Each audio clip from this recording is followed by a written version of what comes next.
Hey everyone, I'm Emily Rattini-Reich, the Assistant Director of Student Services. I just wanted to take a moment to thank you for taking time to go through this presentation on Student Accessibility Services, or SAS. This PowerPoint is accompanied by my voice narration in audio format. A transcript of this narration has also been provided. Student Accessibility Services, or SAS, as we so lovingly refer to ourselves, is located in Student Union Suite 172. We are right inside the sliding glass doors, directly next to the elevator on the first floor. SAS is always working to provide educational support services and accommodations to students experiencing disabilities. Let's get started. I feel that it's important to start off with us all getting a general understanding of what a disability is and how we define the term. According to the Americans with Disability Act Amendment of 2008, the term disability means, with respect to an individual, a physical or mental impairment that substantially limits one or more major life activities, a record of such impairment, or being regarded as having such an impairment. It's important to remember that a person's experience with a disability varies from individual to individual. A disability may impact a person's ability to work, obtain education, or build relationships with others. Major life activities include, but are not limited to, performing manual tasks, walking, seeing, hearing, speaking, learning, caring for self, or working. Here is a list of some more common types of disabilities that we encounter. This is by no means an exhaustive list. Hearing impairment, vision impairment, mobility impairment, learning disability, ADD, ADHD, depression, anxiety, or other mental illness, autism spectrum disorder, traumatic brain injury or TBI, intellectual or developmental disability, PTSD, or post-traumatic stress disorder, and language impairment. This chart details some of the common types of learning disabilities and provides a very basic explanation of each. Dyslexia, reading difficulty, characterized by problems reading, writing, spelling, or speaking. Dyscalculia, difficulty with math, characterized by problems doing math problems, understanding time, using money. Dysgraphia, difficulty with writing, characterized by problems with handwriting, spelling, organizing ideas. Dyspraxia, difficulty with fine motor skills, characterized by problems with hand-eye coordination, balance, manual dexterity. Dysphagia or aphasia, difficulty with language, characterized by problems understanding spoken language, poor reading comprehension. Auditory processing disorder, difficulty hearing differences between sounds, characterized by problems with reading, comprehension, and language. Visual processing disorder, difficulty interpreting visual information, characterized by problems with reading, math, maps, charts, symbols, and pictures. Developmental and intellectual disabilities. Developmental disabilities is an umbrella term that includes intellectual disability, but also includes other disabilities that are apparent during childhood. This may include cerebral palsy, Down syndrome, or epilepsy. Intellectual disability is a disability characterized by significant limitations in both intellectual functioning and in adaptive behavior, which covers many everyday social and practical skills. This disability originates before the age of 18.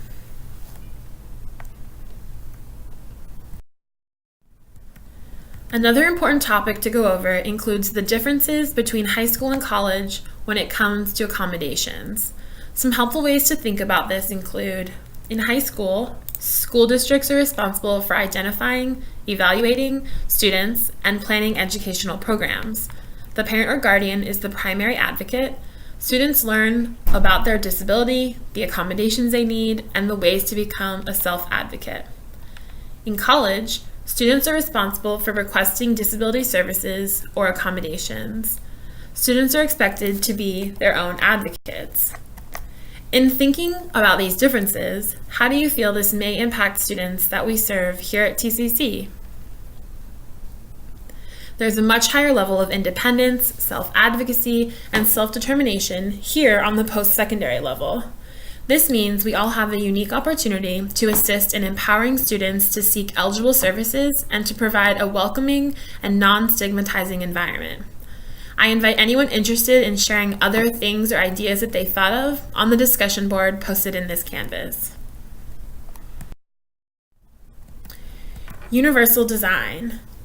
It's essentially the idea that environments should be designed in a way that meets the needs of any and all people who wish to use it, that the environment can be accessed, understood, and used to the greatest extent possible by all people, regardless of their age, size, ability, or disability. This can be thought of as a fundamental condition of good design, as opposed to a special requirement for the benefit of only a minority of the population. The Center for Excellence in Universal Design is a great resource to explore these ideas and will be linked in the Resources tab. This type of design, universal design, provides for equal access to all students. Now that you know a little bit about universal design, think about how the following provide improved access to educational resources: closed captioning, text attached to an image explaining what the image is, automatic doors, providing students with a copy of lecture notes or outline. Student Accessibility Services is always working towards creating an accessible environment where individuals are viewed on the basis of their ability, not their disability. Pursuing making all programs, services, and facilities accessible to and usable by all qualified students with disabilities. Assuring educational access by providing reasonable and appropriate accommodations while maintaining the academic standards and integrity of the institution. The mission and goals of SAS include the following: to empower students to understand their abilities and needs, as well as the resources available to them. To serve as an educational resource on disabilities for students, faculty, staff, and community. To help students determine, access, and use accommodations, and to provide access to technical resources that help students achieve their educational goals. Just to provide some context for the work that SAS does, we have provided some basic stats for you. In the spring 2018 semester, there were 1,043 students actively enrolled with Student Accessibility Services. We have seen this number steadily increase over the last years. About 25% of students experience more than one disability. The following are some of the most common types of disabilities, many of which frequently co-occur with others: ADD, ADHD, autism spectrum disorder, mental health, intellectual disability, learning disability, physical disability. Now, let's talk about how students can receive services from our office. The steps to receive service include self-identify, contact the ARC, complete the application, it's available on our website, and schedule and attend an intake meeting with a counselor. Student responsibilities include self-identifying and requesting accommodations, scheduling exams in the testing center, giving adequate notice for needs, maintaining academic standards, following the student code of conduct, and of course, attending class. Some examples of educational accommodations include, but are certainly not limited to, the following: note taker, interpreter, calculator, magnification or CCTV, tape recorder, extended test time, reader for tests, private room, reduced distraction testing, writer for tests, early registration. Remember that providing accommodations or access for students who experience a disability is a campus-wide responsibility. Some things to keep in mind about educational accommodations. SAS does not provide psychoeducational diagnostic assessments.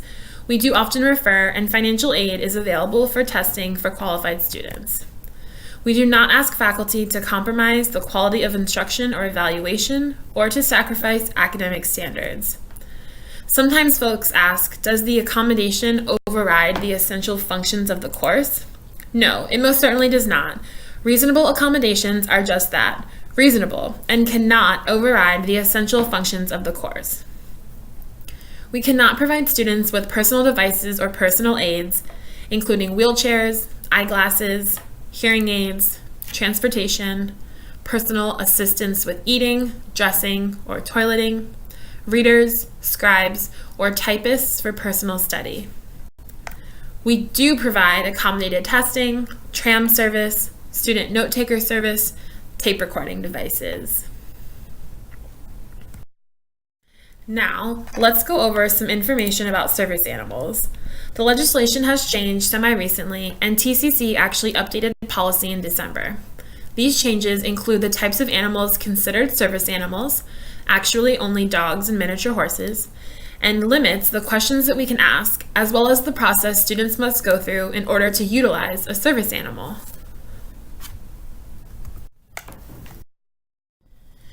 The two questions permitted to determine if an animal is a service animal, as opposed to a comfort, therapy animal, or pet, are 1. Is this animal a service animal required because of a disability? And 2. What work or task has this animal been trained to perform? Students with service animals do not have to carry identification, need to provide proof of service animal training, need to be registered with Student Accessibility Services. The college will not ask for proof of the animal's training. It will not require the animal to wear a vest or other identifiable markings. The college will not ask the nature or extent of the handler's disability.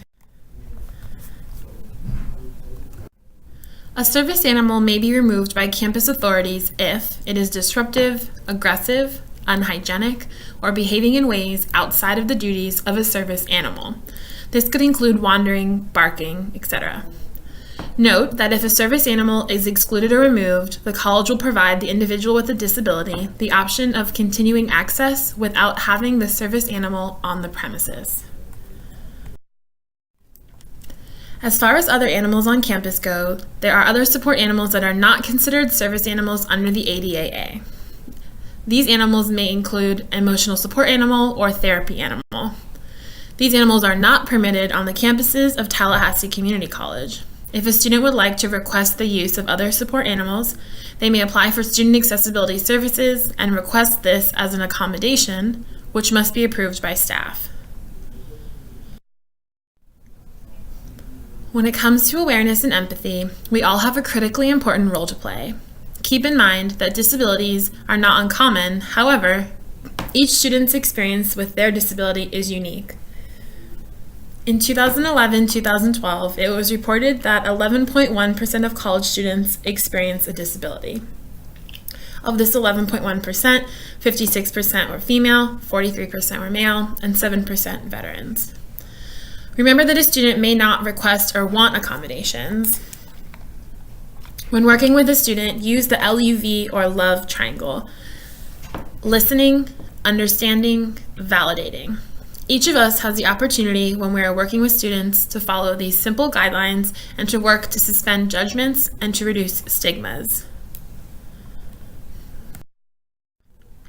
When we are working with students, it's important to be mindful of our language regarding students who experience disabilities and to avoid using slang or jargon when referring to disabilities.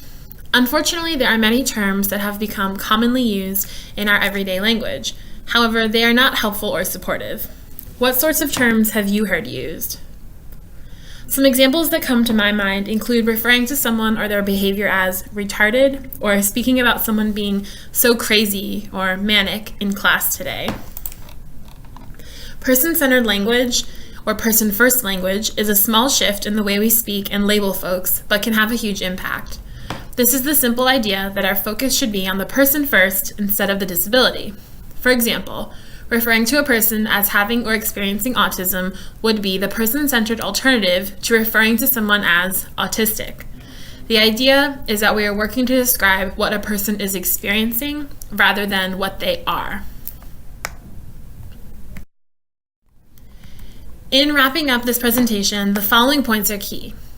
Manage your own personal biases and experiences. These can be positive or negative. Maintain a student's confidentiality. Information about a student's disability should not be shared with a third party or other faculty staff not involved with the student. Students are provided with a FERPA release at the SAS office. Remember that universal design has the potential to positively impact all students. If you're unsure whether a student may be experiencing a disability or need educational accommodations, encourage them to visit the ARC. Please feel free to reach out to us anytime you may have questions, comments, or concerns. We love hearing from you all. Remember that SAS is located housed within the Accessibility and Resource Center on the first floor of the Student Union, Suite 172. Our hours are from Monday through Friday from 8 a.m. to 5 p.m. and you can contact us by phone at 850-201-8430, by email at sas@tcc.fl.edu, via Florida Relay Service at 711, or by video relay service at 850-270-6236 or 850-270-6231. Thank you all again for your time and for the continued efforts that you all put in with our students and our campus. Please do not hesitate to reach out at any time.